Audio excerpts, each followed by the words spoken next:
dear viewers of Anti-Imperialist Front TV. Welcome to our weekly newsletter for the week of 23rd, 30th June. Our news items this week are as follows. Torture in Turkey's prisons.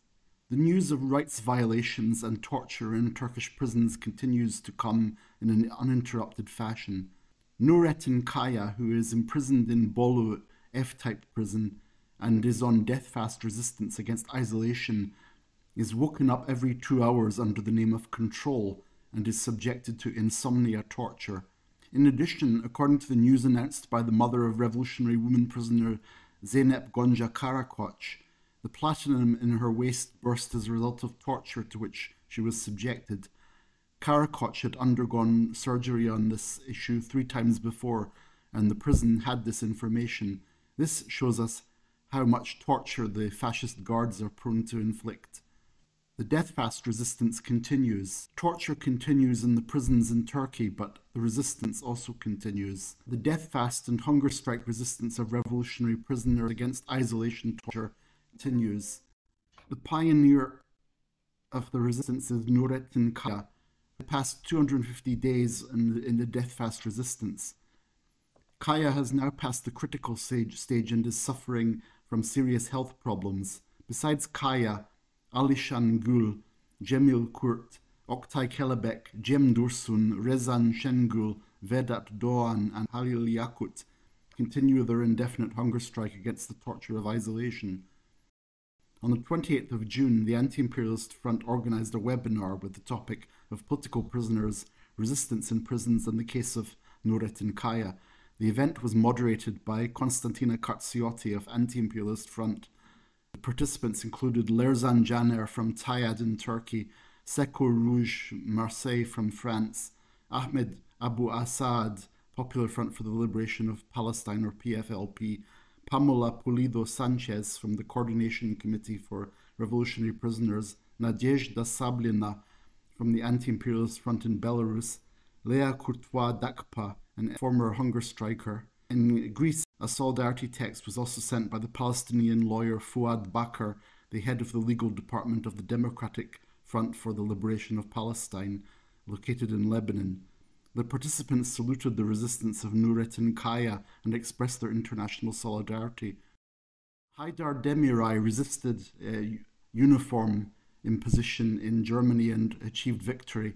Anti-fascist Haydar Demiray, imprisoned by German imperialism, has been on hunger strike for about 100 days.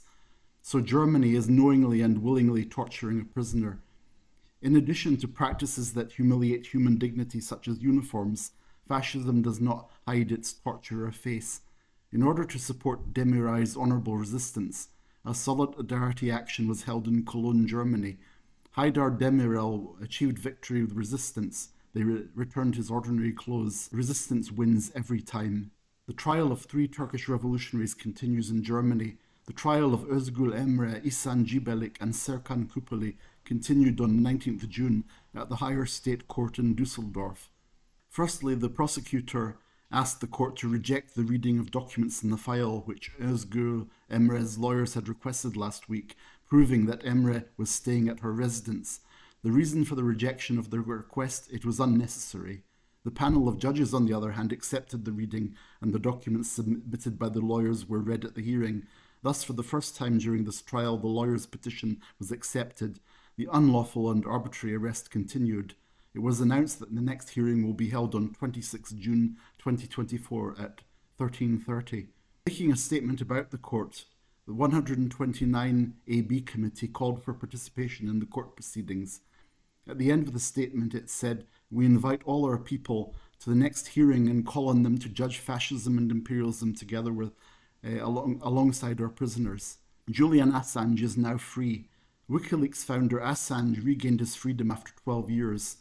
Assange, who was in captivity for 7 years in the Ecuadorian embassy and 5 years in prison, was released after a decision was taken after the US accepted one of the 18 charges against him. Assange was able to return home to Australia after his release. Memorial event for Palestine organised by Not in My Name Austria in the International Day of Victims of Torture. On the International Day in support of victims of torture, a memorial event was held in St. Stephen's Square, Vienna, for approximately 9,000 prisoners in Israeli prisons, around 4,000 of whom are in administrative detention, i.e. without charge. Released prisoners often report being tortured. People rioted in Kenya. In Kenya, the public revolted after a heavy tax hike. Protests were organized in the capital Nairobi, and these resulted in clashes. People marched to the Parliament building and burnt down a part of the Parliament. The clashes were intensified by the police, who again attacked people who were searching for their rights. At least 8 people lost their lives as a result of the police firing on the people. The just resistance of the people in Kenya against the crisis created by capitalism continues. Dear Anti-Imperialist Front TV viewers, our program is now in the end. Don't forget to follow us in our social media in Twitter, Telegram, Facebook, Instagram and YouTube channel. Because follow Anti-Imperialist Front TV means that you are following the voice of the people of the world. Thank you very much. See you in the next program.